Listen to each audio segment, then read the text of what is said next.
தமிழர்கள் பூர்வீகமாக வடக்கு கிழக்கில் வாழ்ந்தார்கள் என்கின்ற வரலாற்றை சிதைக்கும் வகையில் இன்றைக்கு தென்னிலங்கை திட்டமிட்டு பல விடயங்களை அரங்கேற்றி வருகிறது.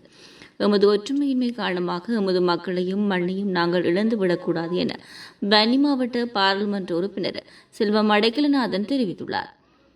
வெலிக்கடை சிறைச்சாலையில் படுகொலை செய்யப்பட்ட ரெலோ கட்சியின் தலைவர் தங்கத்துரை, தளபதி குட்டிமணி, முன்னாள் போராளி ஜெகன் உட்பட 53 தமிழரசியல் கைதிகளின் 41வது நினைவேந்தல் நிகழ்வு நேற்றைய தினம் சனிக்கிழமை மாலை 6 மணியளவில் மன்னாரில் உள்ள தமிழீழ விடுதலை இயக்கம் ரெலோ கட்சியின் அலுவலகத்தில் இடம்பெற்றது.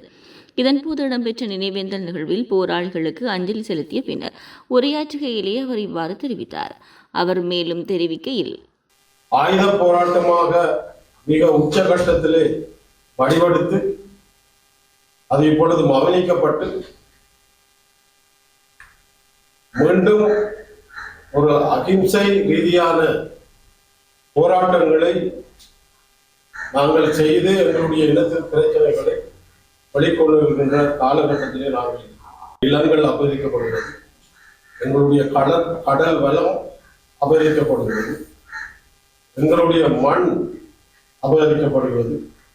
நாங்கள் ஒரு காலத்திலே எங்களுடைய தமிழர்கள் பூர்வீகமாக வடக்கு கிழக்கிலே வாழ்ந்தார்கள் என்ற அந்த வரலாற்றை சிதைக்கின்ற வகையிலே இன்றைக்கு தென்னிலங்கை திட்டமிட்டு பல விடயங்களை செய்து வருகிறது.